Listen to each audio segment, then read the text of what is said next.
anda terfikir bagaimana dunia kita semakin berubah akibat maksiat? Bagaimana kita boleh menguatkan iman kita di tengah zaman yang penuh cabaran ini? Assalamualaikum dan salam sejahtera. Bak kata pepatah, tak kenal maka tak cinta. Jadi izinkan saya perkenalkan diri saya terlebih dahulu. Saya Ainun Kalisha binti Muhammad Jalil. Saya berumur 16 tahun dan bersekolah di SMK Mat Kilau. Kod sekolah saya ialah CEA 4092.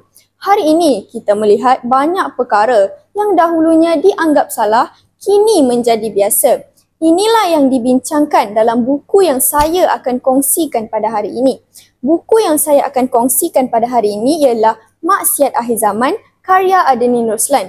Buku ini diterbitkan pada tahun 2020 dan mempunyai 44 halaman bercetak.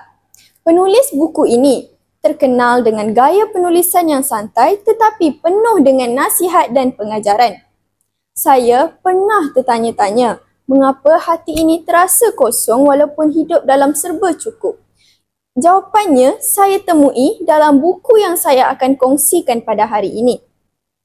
Buku ini menceritakan pelbagai jenis maksiat yang berlaku pada zaman sekarang, antaranya ialah riba, pergaulan bebas, hiburan melampau dan kehilangan rasa malu dalam masyarakat.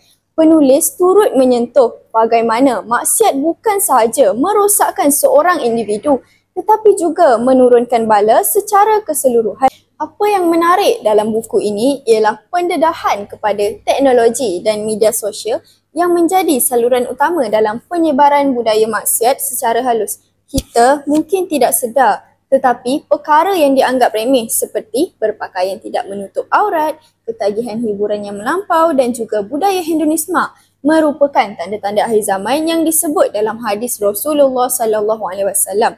Selain itu, buku Maksiat Akhir Zaman ini juga dapat menjadi panduan kepada kita semua untuk memperkukuhkan iman dan menghindari maksiat. Antaranya ialah meningkatkan ilmu agama, memperkukuhkan hubungan dengan Allah dan menjauhkan diri serta keluarga dari gejala negatif. Secara keseluruhannya, buku Maksiat Akhir Zaman merupakan buku yang bermanfaat kepada kita untuk dibaca kerana ia dapat membuka mata kita untuk mengetahui hakikat dunia hari ini.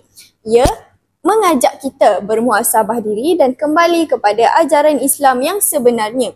Saya mengesyorkan buku ini untuk dibaca kerana ia bukan sahaja dapat menambah ilmu pengetahuan tetapi juga mengelakkan diri kita semua daripada terjerumus dalam arus maksiat yang deras. Hari ini kita sudah tahu kebenarannya. Persoalannya, adakah kita akan bertindak ataupun kita akan membiarkan diri kita terus dalam arus maksiat yang deras?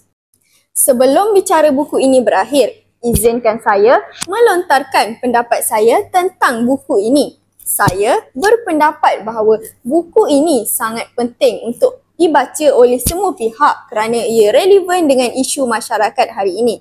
Sebagai contoh, banyak perkara yang diceritakan dalam buku ini telah terjadi pada dunia kita pada hari ini. Namun demikian, buku ini kurang sesuai untuk pelajar sekolah rendah kerana isi penyampaiannya yang agak berat untuk difahami. Saya mencadangkan supaya penulis menggunakan teknik infografik supaya dapat menarik minat golongan muda untuk membaca buku-buku sebegini. Sekian sahaja perkongsian daripada saya hari ini. Wabillahi taufiq wa hidayah. Assalamualaikum warahmatullahi wabarakatuh. Semoga bermanfaat.